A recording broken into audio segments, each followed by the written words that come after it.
આપણે પ્રકરણ નંબર 4 પૂરું કર્યું. પ્રકરણ નંબર 4 પૂરું થયું એના કારણે આપણે એકમ 1 સજીવ વિશ્વમાં વિવિધતા પહેલા નંબરનો એકમ આપણો પૂરો થયો અને એ એકમની અંદર પ્રકરણ નંબર 1, 2, 3 અને 4નો સમાવેશ થતો હતો. તો 4 પ્રકરણ આપણે પૂરા કર્યા. હવે આજથી આપણે એકમ 2 વનસ્પતિ અને પ્રાણીઓમાં રચનાકીય આયોજન એ એકમની અંદર પ્રકરણ 5, 6 અને 7નો સમાવેશ કરેલો છે. આજે આપણે શરૂઆત કરીશું પ્રકરણ નંબર 5 સપુષ્પ વનસ્પતિની બાહ્યાકાર વિદ્યા. 5 નંબર સપુષ્પ વનસ્પતિની બાહ્યાકાર વિદ્યા, 6 નંબર સપુષ્પ વનસ્પતિની અંતસ્થ રચના અને 7 નંબરનું ચેપ્ટર હશે એ પ્રાણીઓની અંદર રચનાકીય આયોજન. તો આજે આપણે 5 નંબર સપુષ્પ વનસ્પતિની બાહ્યાકાર વિદ્યા. હવે તમે જુઓ કે પ્રકરણનું હેડિંગ જ એ રીતનું લખેલું છે કે ભાઈ સપુષ્પ વનસ્પતિની બાહ્યાકાર વિદ્યા. પ્રકરણ જ આપણે થોડુંક સમજૂતી આપે છે કે આની અંદર જે બાહ્યાકાર વિદ્યા, જે ભાગો આપણે બહારથી જોઈ શકતા હતા એ ભાગોનો અભ્યાસ કરવાનો અને સપુષ્પ વનસ્પતિ ઉપર. હવે સપુષ્પ વનસ્પતિની અંદર બાહ્યાકાર વિદ્યાની અંદર જ્યારે આપણે બાહ્યાકાર વિદ્યામાં જોવા મળતા ભાગો, એમાં માનો કે પ્રકાંડ હશે, પ્રકાંડની શાખા હશે, પુષ્પ હશે, પર્ણ હશે, ફળ હશે, બીજ હશે, આનો આપણે અભ્યાસ કરવાનો. આ બાહ્ય રચનામાં જોવા મળતા ભાગો છે. તો આનો અભ્યાસ કરીએ એ પહેલાં આપણે થોડુંક સપુષ્પ વનસ્પતિ વિશે પ્રસ્તાવના દ્વારા આપણે માહિતી લઈ લઈએ. તો આપણે પ્રસ્તાવનાની વાત કરીએ.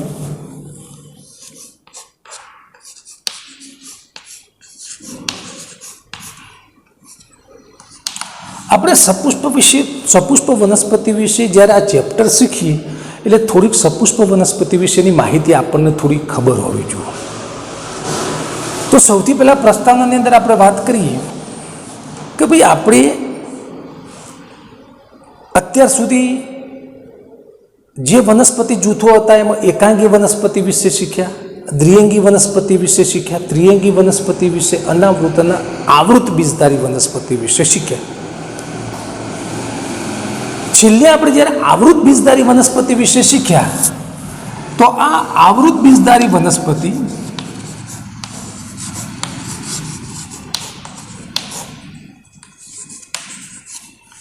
એના 2 વિભાગો પડતા હતા. એક વિભાગ હતો અપુષ્પી અને બીજો વિભાગ હતો સપુષ્પી. ચાલો આપણે શીખવાનું છે શું? સપુષ્પી વિશે. તો આ સપુષ્પીનો મતલબ કે ભાઈ પુષ્પો ધરાવે, આને શું કહેવાય? સપુષ્પી. બીજી વાત આવતી હતી કે આ પુષ્પો હશે એ લિંગી પ્રજનનની ક્રિયા કરશે. લિંગી પ્રજનન, પુષ્પો લિંગી પ્રજનન સાથે સંકળાયેલી છે. તો જ્યારે આપણે સપુષ્પી વનસ્પતિનો જ્યારે આપણે અભ્યાસ કરતા હોઈએ ત્યારે સપુષ્પી વનસ્પતિની સૌથી પહેલાં 2 રચનાનો આપણે અભ્યાસ કરવો પડે. કઈ 2 રચના સપુષ્પી વનસ્પતિની અંદર? તમે જુઓ કે બાહ્ય રચના અને અંતસ્થ રચના, આંતરિક રચના.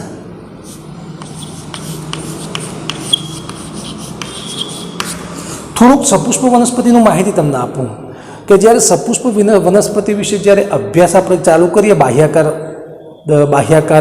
ભાગમાં દેખાતા ભાગોમાં, એના પહેલાં સપુષ્પ વનસ્પતિની બાહ્ય રચનાનો પણ અભ્યાસ કરવો પડે, અંતરરચના પણ સમજવી પડે. આ બાહ્ય રચનાની અંદર બાહ્ય દેખાતા ભાગો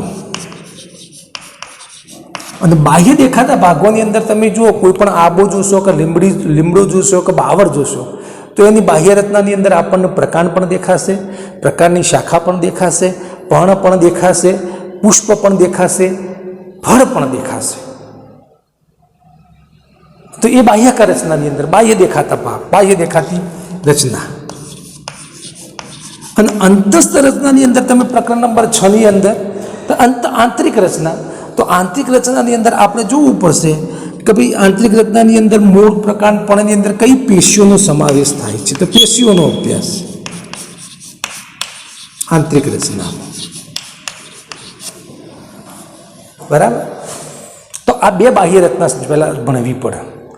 પછી બીજી વાત, એક પ્રશ્ન આવે કે ભાઈ સપુષ્પ વનસ્પતિ આપણે કોને કહીએ? સપુષ્પી વનસ્પતિ કોને કહેવાય? આપણને ખબર છે કે જે વનસ્પતિ પુષ્પ ધરાવે ને સપુષ્પ વનસ્પતિ કહેવાય. પણ પુષ્પની સાથે સાથે પુષ્પ પણ ધરાવે, ફળ પણ ધરાવે અને બીજ પણ ધરાવે. અને એ એના બાહ્ય અંગો છે. તો એટલામાં એના આપણે સપુષ્પી વનસ્પતિ તરીકે ઓળખે. જે વનસ્પતિ પોતાના જીવનચક્ર દરમિયાન પુષ્પ, ફળ, બીજ જેવા બાહ્ય અંગો ધરાવે એને આપણે સપુષ્પ વનસ્પતિ તરીકે ઓળખીએ છીએ. હવે સપુષ્પ વનસ્પતિનો અભ્યાસ કેમ? આ સપુષ્પી વનસ્પતિનો અભ્યાસ કેમ કરવો પડે? આ બીજો પ્રશ્ન ઉત્પન્ન થાય. તો ભાઈ સપુષ્પી વનસ્પતિનો અભ્યાસ એટલા માટે કરવો પડે કે આજે પૃથ્વી ઉપર કેટલાય બધા વનસ્પતિ જૂથો હશે અને એ બધા વનસ્પતિ જૂથોની અંદર આ સપુષ્પી વનસ્પતિ પ્રભાવી જૂથ છે. હવે પ્રભાવી જૂથનો મતલબ કે જો આપણે જોઈએ તો આપણને સપુષ્પ વનસ્પતિ વધારે જોવા મળે. અને જે આ જૂથની અંદર સપુષ્પ વનસ્પતિના જૂથની અંદર ઘણી બધી વનસ્પતિઓ આવતી હોય છે, ઘણી બધી વનસ્પતિનો સમાવેશ થયેલો હોય છે. તો આ બધી વનસ્પતિઓ એક સરખી તો હશે જ નહીં. દરેકે દરેક વનસ્પતિની અંદર થોડીક તો આપણને વિવિધતા જોવા મળશે. એટલે સપુષ્પ વનસ્પતિનું જૂથ પ્રભાવી છે, એની અંદર વિવિધતા વધારે જોવા મળે છે. અને આ વિવિધતા વધારે જોવા મળે એટલા માટે સપુષ્પી વનસ્પતિનો અભ્યાસ કરવો પડે. હવે સપુષ્પી વનસ્પતિની વિવિધતા કઈ કઈ જગ્યાએ આપણને જોવા મળશે? તો સૌથી પહેલાં તમે જુઓ કે કદની અંદર પણ સપુષ્પ વનસ્પતિ ખૂબ વિવિધતા ધરાવે છે. કદ, કારણ કે સપુષ્પ વનસ્પતિની એક વનસ્પતિ એવી છે કે જે નાનામાં નાનું કદ ધરાવે, ખૂબ જ નાનું કદ ધરાવે. અને એવી વનસ્પતિ હશે લેમના. આ લેમના વનસ્પતિ હતી એ 1 સેન્ટીમીટરનું કદ ધરાવે. કેટલું ધરાવશે? 1 સેન્ટીમીટરનું કદ ધરાવે. પછી ખૂબ મોટા કદની વનસ્પતિ, મોટા કદની. તો બે વનસ્પતિઓ એવી છે કે જે ખૂબ મોટું કદ ધરાવે. તો ખૂબ મોટા કદની વનસ્પતિ એક સિક્વોયા અને યુક્રેલિપ્સ.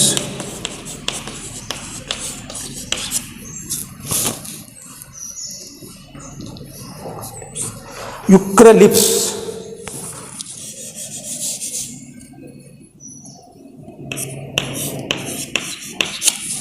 તો આ યુક્રેલિપ્સ હશે એ લગભગ 100 મીટરથી 150 મીટરનું કદ ધરાવે છે.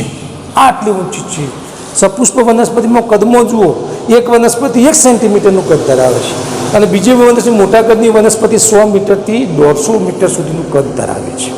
આ કદમાં વિવિધતા જોવા મળશે. પાછા બીજા નંબરની અંદર નિવાસસ્થાનમાં વિવિધતા જોવા મળે. નિવાસસ્થાન, તો નિવાસસ્થાનની અંદર અમુક વનસ્પતિ જલીય હશે, અમુક વનસ્પતિ સ્થળીય હશે, અમુક વનસ્પતિ મરુનિવાસી વનસ્પતિ હશે. આ રીતની અલગ અલગ નિવાસસ્થાન જોવા મળે છે. તો જલીય, સ્થળીય, મરુનિવાસી.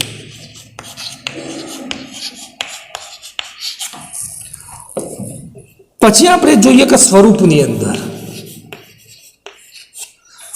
તો સપુષ્પ વનસ્પતિની અંદર અમુક વનસ્પતિ એવી હશે એ છોડ સ્વરૂપની હશે, અમુક વનસ્પતિ શ્રુપ સ્વરૂપની હશે, અમુક વનસ્પતિ વૃક્ષ સ્વરૂપની હશે, અમુક વનસ્પતિ આરોહી હશે. આ રીતની હશે. પછી આપણે વાત કરીએ જીવનચક્ર. તો જીવનચક્રની અંદર અમુક વનસ્પતિ એક વર્ષાયુ હશે, અમુક વનસ્પતિ દ્વિવર્ષાયુ હશે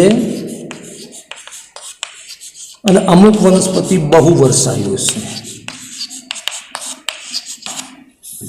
તો તમે જુઓ, આપણે આ બધું આપણે સમજવું પડે કે ભાઈ કદની અંદર, નિવાસસ્થાનની અંદર, સ્વરૂપની અંદર, જીવનચક્રની અંદર પણ સપુષ્પ વનસ્પતિની અંદર વિવિધતા જોવા મળે છે. હવે આપણે આગળની વાત કરીએ.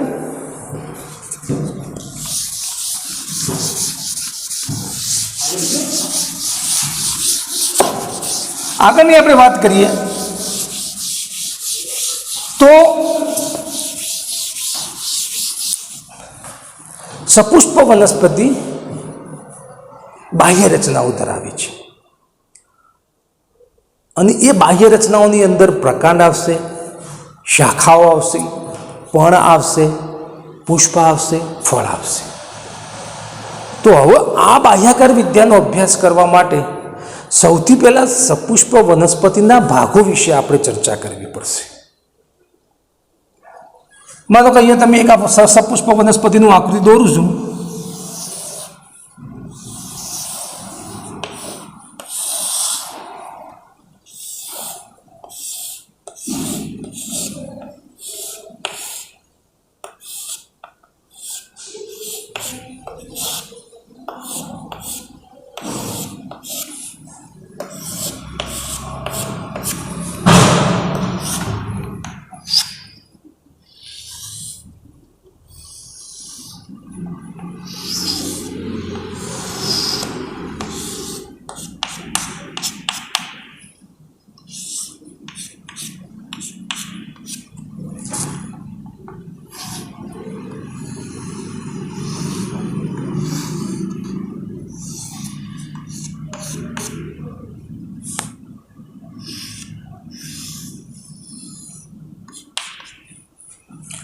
મને કે સપુષ્પ વનસ્પતિ તમે આકૃતિ જુઓ તો આ આકૃતિની અંદર તમે જોશો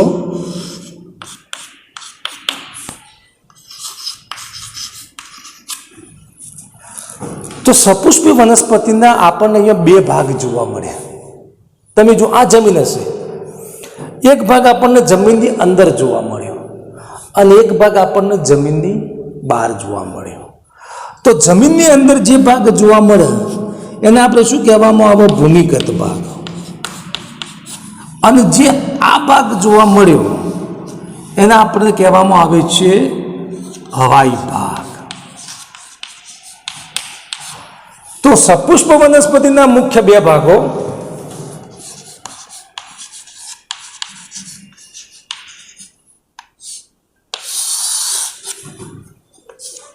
એક હવાઈ ભાગ અને બીજા નંબરનો હતો ભૂમિગત ભાગ.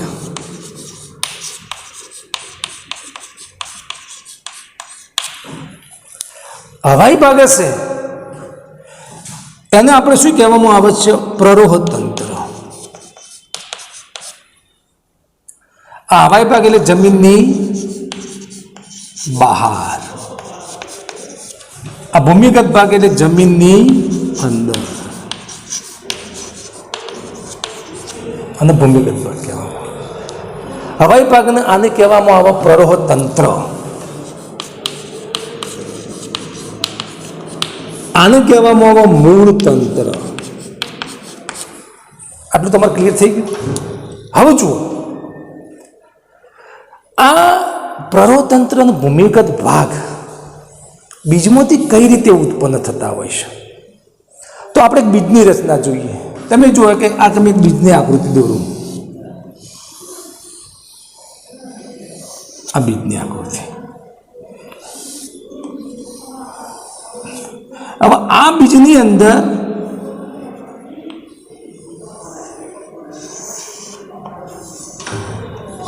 એક ભ્રૂણ નામનો વિસ્તાર આવેલો હશે. કયો નામનો હશે? ભ્રૂણ વિસ્તાર હશે. કયો વિસ્તાર આવેલો હશે? આ ભ્રૂણ નામનો વિસ્તાર આવેલો હશે. અને આ ભ્રૂણ નામનો વિસ્તાર બે વિસ્તાર ધરાવે છે. એક આ વિસ્તાર અને એક આ વિસ્તાર. એક ઉપરની તરફ વિસ્તાર જોવા મળે અને એક નીચેની તરફ વિસ્તાર જોવા મળે. બે વિસ્તાર જોવા મળે. જે આ ઉપરનો વિસ્તાર હતો એને કહેવામાં આવે ભ્રૂણાગ્ર. અને નીચેના વિસ્તારને કહેવામાં આવે ભ્રૂણ મૂળ. કયો કહેવામાં આવે? ભ્રૂણ મૂળ. તમે જુઓ, આપણે જ્યારે મગફળી અથવા કોઈ ખારી સિંગ જ્યારે ખાતા હોઈએ ને, તો એની અંદર આપણને બે દળ જોવા મળે. જે મગફળી હશે એ દ્વિદળી વનસ્પતિ, એટલે એની અંદર બે બીજપત્રો હશે. એ જ્યારે બે બીજપત્રોને તમે ફાડશો ને, તો ફાડશો એટલે તમને એક નાની પર્ણ જેવી રચના જોવા મળશે. તો એને કહેવામાં આવે ભ્રૂણાગ્ર. અને નીચેના જે ભાગ ચોટેલો હશે એને કહેવામાં આવે ભ્રૂણ મૂળ. તો આ હવાઈ ભાગ પ્રરોતંત્રની ઉત્પત્તિ એ થશે ભ્રૂણાગ્રમાંથી.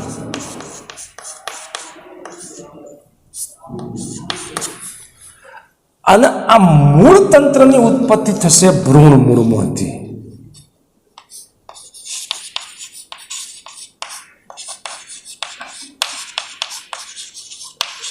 ભ્રૂણ મૂળમાંથી થશે. બરાબર. હવે આ ભ્રૂણાગ્રમાંથી પ્રરોતંત્ર, પ્રરોતંત્રની અંદર કયા કયા ભાગો આવેલા હશે તમે અહીંયા જુઓ. તો આને પ્રકાંડ કહેવામાં આવે, આને પર્ણ કહેવામાં આવે. બરાબર. આને ફળ તરીકે ઓળખવામાં આવે, આને પુષ્પ તરીકે ઓળખવામાં આવે. તો પ્રરોતંત્રની અંદર આપણને આ બધા ભાગો જોવા મળતા છે. અને આના ઉપરને કહેવામાં આવે અગ્રકલિકા તરીકે ઓળખવામાં આવે. તો પ્રરોતંત્રની અંદર પ્રકાંડની શાખા,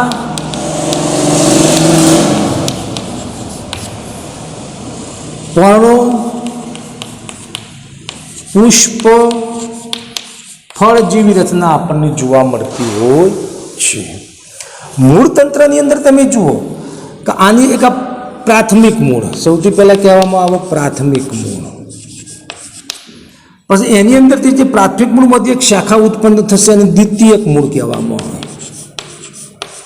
આ દ્વિતીયક મૂળમાંથી વળી પાસે એક શાખા ઉત્પન્ન થશે અને તૃતીયક મૂળ કહેવામાં આવે. તો મૂળ તંત્રની અંદર પ્રાથમિક મૂળ, દ્વિતીયક મૂળ અને તૃતીયક મૂળ એક તંત્રની રચના કરતા હોય છે. અને એ તંત્રની રચના, જે તંત્ર હશે એને મૂળ તંત્ર તરીકે ઓળખવામાં આવે છે. શું કહેવામાં આવે છે? મૂળ તંત્ર કહેવામાં આવે છે. તો આટલી વસ્તુ પહેલાં સપુષ્પ વનસ્પતિની આપણે જાણવી પડે કે ભાઈ સપુષ્પ વનસ્પતિની રચનાઓ શું હતી, બાહ્ય રચના, આંતરિક રચના શું હતી. એના પછી સપુષ્પ વનસ્પતિની વિવિધતા શું હતી, કદમો પણ કેવી વિવિધતા હતી, નિવાસસ્થાનમાં કેવી વિવિધતા હતી, સ્વરૂપમાં કેવી વિવિધતા હતી. બરાબર. એના પછી જીવનચક્રની વિવિધતા આપણે જોવી પડે. પછી જ્યારે આપણે બાહ્યાકાર રચનાની વાત કરીએ તો બાહ્યાકાર રચનાની અંદર કઈ રચનાઓ કયા ભાગમાં દેખાય છે, બહારની બાજુના ભાગને શું કહેવામાં આવે, જમીનના અંદરના ભાગને શું કહેવામાં આવે. બહારનો ભાગ હશે એની ઉપર આપણને કઈ રચના જોવા મળશે. તો આ જે રચનાઓ જોવા મળશે, આ બધી રચનાનો આપણે બાહ્યાકાર વિદ્યામાં અભ્યાસ કરવાનો છે. બરાબર. તો આ મેં વાત કરી તમને સપુષ્પ વનસ્પતિની બાહ્યાકાર વિદ્યા વિશે થોડી. હવે આ મુદ્દો જ્યારે પૂરો થશે પછી મૂળની રચના આવશે, પ્રકારની રચના આવશે અને પર્ણની રચના આવશે. પણ હાલ COVID-19ની પરિસ્થિતિના કારણે રાજ્ય સરકારે આ પ્રકરણમાંથી તમારે શીખવા માટે ફક્ત પુષ્પ વિન્યાસ, પુષ્પ અને 2 કુળો મૂકેલા છે. એટલે આવતી વખતે આપણે સીધા પુષ્પ વિન્યાસનો અભ્યાસ સૌથી પહેલાં કરીશું. હવે આપણે આગળ પુષ્પ વિન્યાસ વિશે શીખીએ.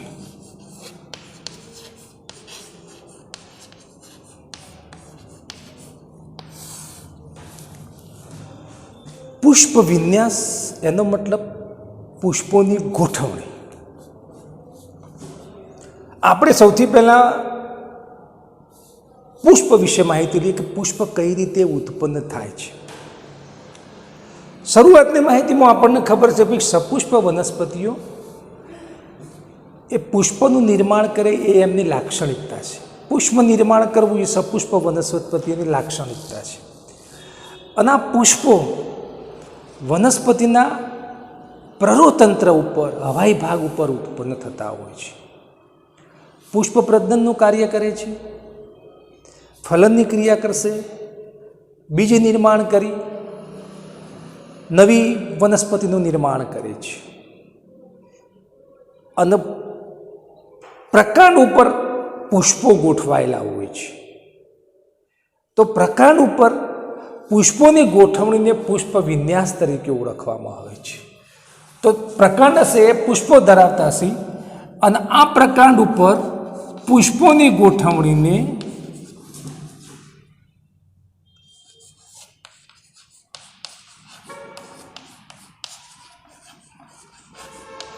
અથવા પુષ્પો ધરાવતા પ્રકાંડને અથવા પ્રકાંડ પર પુષ્પોની ગોઠવણીને શું કહેવામાં આવે? પુષ્પ વિન્યાસ. આગળ વ્યવસ્થિત વ્યાખ્યા તમારે આવશે. આ તમને એક સામાન્ય માહિતી આપી કે ભાઈ પુષ્પો પ્રકાંડ ઉપર ગોઠવાયેલા હોય. હવે કઈ રીતે ગોઠવાયેલા છે હવે હું સ્ટાર્ટ કરું. તમે જુઓ કે પુષ્પ હશે એ પુષ્પ વિન્યાસ અક્ષ ઉપર ઉત્પન્ન થતું હશે. પુષ્પ વિન્યાસ અક્ષ. તમે જુઓ આ વળી નવો શબ્દ આવે કે ભાઈ પુષ્પ વિન્યાસ અક્ષ શું આવ્યું? તો આ એક એવો અક્ષ કે જ્યાં આગળ પુષ્પની ગોઠવણી થયેલી હશે એટલા માટે એને પુષ્પ વિન્યાસ અક્ષ કહેવામાં આવે છે. તો પુષ્પો હશે પુષ્પ વિન્યાસ અક્ષ ઉપર ગોઠવાયેલા હશે.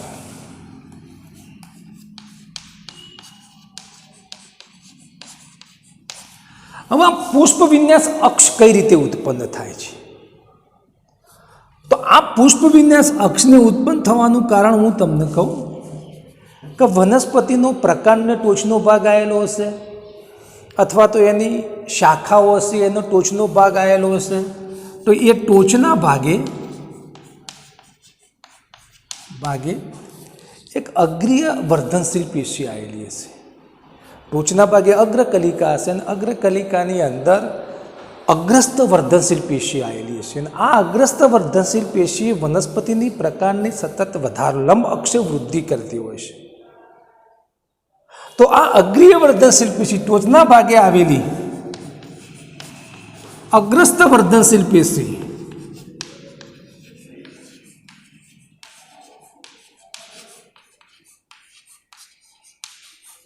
આ અગ્રસ્ત વર્ધનશીલ પેશીના કોષો રૂપાંતરણ પામે છે અને રૂપાંતરણ પામી પુષ્પીય વર્ધનશીલ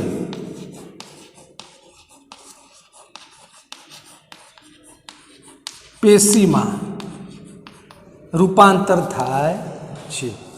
અગ્રસ્ત વર્ધનશીલ પેશીના કોષો શેમાં રૂપાંતર થશે? પુષ્પીય વર્ધનશીલ પેશીના કોષો. અને પ્રકારની ટોચના ભાગે આવેલી એ માનો કે તમે અહીંયા તમે જુઓ કંઈક આ પ્રકાંડ રહ્યું.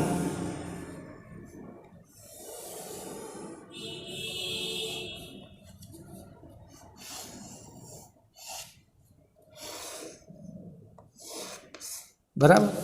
આનો ટોચનો ભાગ આ પ્રકાંડ હશે. આ પ્રકારની આગળ ઉપર અગ્રસ્ત વર્ધનશીલ પેશીના કોષો અહીંયા આગળ અગ્રસ્ત વર્ધનશીલ પેશીના કોષો આવેલા હશે અને આ અગ્રસ્ત વર્ધનશીલ પેશીના કોષો સતત વિભાજન પામી પ્રકારની લંબાઈમાં વધારો કરતા હોય છે. પણ અહીંયા આગળ એવું હશે કે અગ્રસ્ત વર્ધનશીલ પેશીના કોષો પુષ્પીય વર્ધનશીલ પેશીમાં રૂપાંતર પામશે. શેમાં રૂપાંતર પામશે? પુષ્પીય વર્ધનશીલ પેશી. તો આ પુષ્પીય વર્ધનશીલ પેશીમાં રૂપાંતર પામશે. આ પુષ્પીય વર્ધનશીલ પેશી શું કરશે?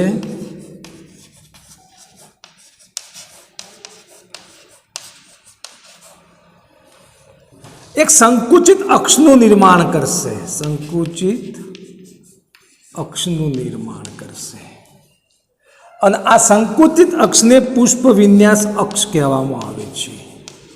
શું કહેવામાં આવે છે? પુષ્પ વિન્યાસ અક્ષ. તો અહીં આગળ અગ્રસ્ત વર્ધનશીલ પેશીના કોષો પુષ્પીય વર્ધનશીલ પેશીમાં રૂપાંતરણ પામશે અને આ પુષ્પીય વર્ધનશીલ પેશી એક સંકુચિત અક્ષનું નિર્માણ કરશે. આ રીતે.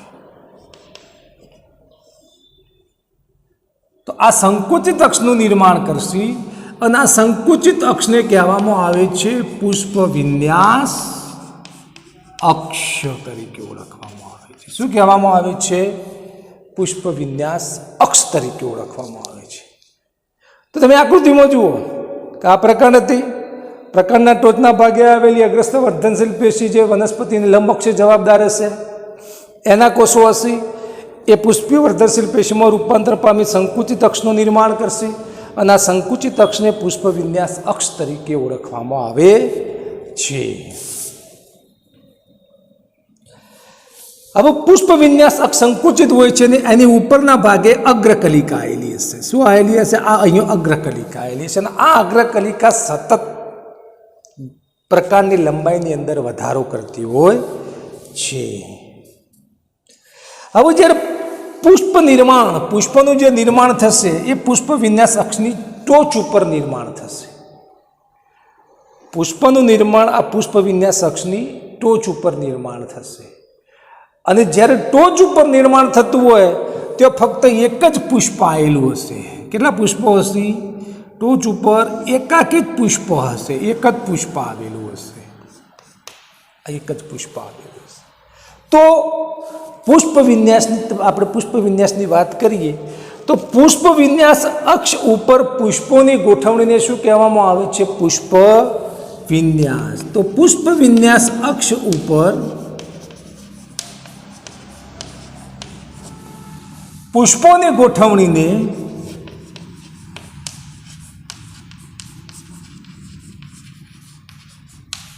પુષ્પ વિન્યાસ અક્ષ તરીકે ઓળખવામાં આવે છે. તો તમને પહેલાં ખ્યાલ આવી ગયો કે ભાઈ પુષ્પ કેવા ઉત્પન્ન થાય છે? પુષ્પ વિન્યાસ અક્ષ એટલે શું? પુષ્પ વિન્યાસ અક્ષ કઈ વનસ્પતિ પેશીમાંથી રૂપાંતરિત થતો હોય છે એની આપણે માહિતી લીધી. એક સંકુચિત અક્ષ તરીકે પુષ્પ વિન્યાસ અક્ષ હોય છે. હવે આ પુષ્પ વિન્યાસના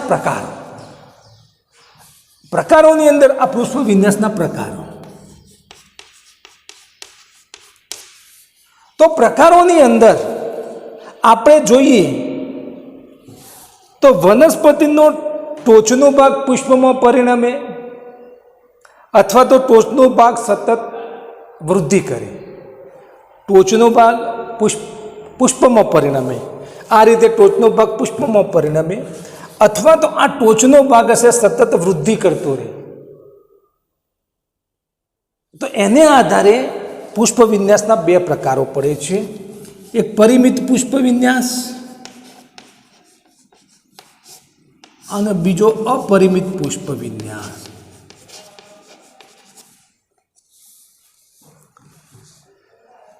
પુષ્પ વિન્યાસના પ્રકારોની અંદર એક જ સીધી વસ્તુ છે, જો આ ટોચનો ભાગ આ પુષ્પમાં પરિણમ્યો અથવા તો આ બાજુએથી પુષ્પ ઉત્પન્ન થાય, આ બાજુએથી પુષ્પ ઉત્પન્ન થાય, આ ટોચનો ભાગ પુષ્પમાં ના પરિણમે, આ ટોચના ભાગની અંદર સતત વૃદ્ધિ થતી રહે, એને આધારે એક ટોચનો ભાગ પુષ્પમાં પરિણમે અથવા તો ટોચના ભાગની સતત વૃદ્ધિ થતી રહે, એને આધારે બે પ્રકારો પડતા હોય છે, પરિમિત પુષ્પ વિન્યાસ અને બીજો અપરિમિત પુષ્પ વિન્યાસ.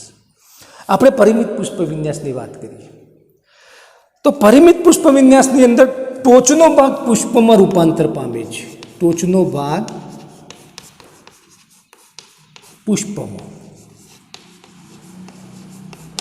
પુષ્પમાં રૂપાંતર થઈ જાય છે. અહીંયા તમે જુઓ, એ આ ટોચનો ભાગ હશે, એ આ ટોચનો ભાગ પુષ્પમાં રૂપાંતરિત થઈ ગયો. તો હવે શું થશે? પુષ્પમાં રૂપાંતરિત થઈ ગયું એટલે આ પ્રકારની વૃદ્ધિ અટકી જશે. એટલે વૃદ્ધિ કેવી થશે? તો મર્યાદિત થશે. તો પ્રકારની વૃદ્ધિ મર્યાદિત, કારણ કે ઉપર પુષ્પ ઉત્પન્ન થઈ ગયું છે તો પ્રકારની વૃદ્ધિ મર્યાદિત ઉત્પન્ન થશે. હવે બીજા પુષ્પો કઈ રીતે ઉત્પન્ન થશે? તો જે બીજા પુષ્પો હતા પ્રકાંડ ઉપર પુષ્પો તલભિસારી રીતે ઉત્પન્ન થશે. તલભિસારી એટલે શું? સૌથી પહેલાં ટોચ ઉપર અને પછી તલ પ્રદેશમાં નીચેના પ્રદેશ તરફ પુષ્પો ઉત્પન્ન થતા હોય છે. સૌથી પહેલાં ટોચ ઉપર ઉત્પન્ન થાય, પછી ધીરે ધીરે એના પછી નીચે, એના પછી તળિયાના ભાગ તરફ પુષ્પો ઉત્પન્ન થતા આવતા હોય છે. તો એને પરિમિત કહેવામાં આવે. તમે જુઓ, અહીંયા ટોચ ઉપર ઉત્પન્ન થઈ ગયું, પછી જે પુષ્પ હશે એ આ પુષ્પની નીચે વળી પાછું એક પુષ્પ ઉત્પન્ન થશે.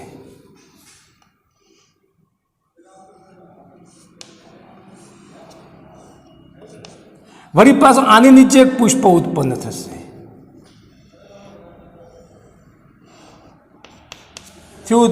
વળી પાછું આની નીચે પાછું એક પુષ્પ ઉત્પન્ન થશે. તો આ તલભિસારી કહેવામાં આવે. શું કહેવામાં આવે? તલભિસારી. એક ઉત્પન્ન થયું, પછી નીચેની તરફ જતા જતા તળિયાના ભાગ તરફ જે પછી બીજું ઉત્પન્ન થશે, પછી આ ઉત્પન્ન થશે, આ ઉત્પન્ન થશે, એમ તલભિસારી. આ રીતે પુષ્પો ઉત્પન્ન થશે. તો આને કહેવામાં આવે પરિમિત પુષ્પ વિન્યાસ. અપરિમિત પુષ્પ વિન્યાસની અંદર ટોચનો ભાગ પુષ્પમાં પરિણમતો નથી. અહીંયા તમે જુઓ, આ ટોચનો ભાગ પુષ્પમાં પરિણમતો નથી. હવે ટોચનો જ ભાગ જ્યારે પુષ્પમાં ના પરિણમે તો ટોચનો ભાગ સતત વૃદ્ધિ પામે છે. ટોચના ભાગે સતત વૃદ્ધિ પામે છે, એટલે ટોચના ભાગે પુષ્પ ઉત્પન્ન થતું નથી. પછી અહીંયા તમે જુઓ કે ટોચનો ભાગ વૃદ્ધિ પામતો હોય, ટોચનો ભાગ સતત વૃદ્ધિ પામે, પુષ્પ ઉત્પન્ન થતું હોતું નથી. એટલે જે ટોચનો ભાગ હશે સતત લંબાયેલો. કેવો હશે? સતત લંબાયેલો રહે છે. અને જે પુષ્પો હશે, પુષ્પો એ અગ્રાભિવર્ધી,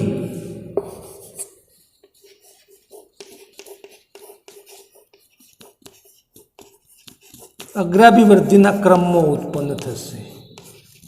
તમે જુઓ, અગ્રાભિવર્ધીના ક્રમની અંદર એટલે અહીંયા આગળ નીચેથી ઉપરની તરફ પુષ્પો ઉત્પન્ન થવા જવું. પરિમિતમાં કેવું હતું? ઉપરથી નીચેની તરફ આવતા હતા. પણ અહીંયા અપરિમિતની અંદર તમે જુઓ, સૌથી પહેલાં એક નીચે પુષ્પ ઉત્પન્ન થશે, એના પછી વળી પાછું એક બીજું પુષ્પ ઉપરની તરફ ઉત્પન્ન થશે. આ સતત લંબાયેલો રહેશે.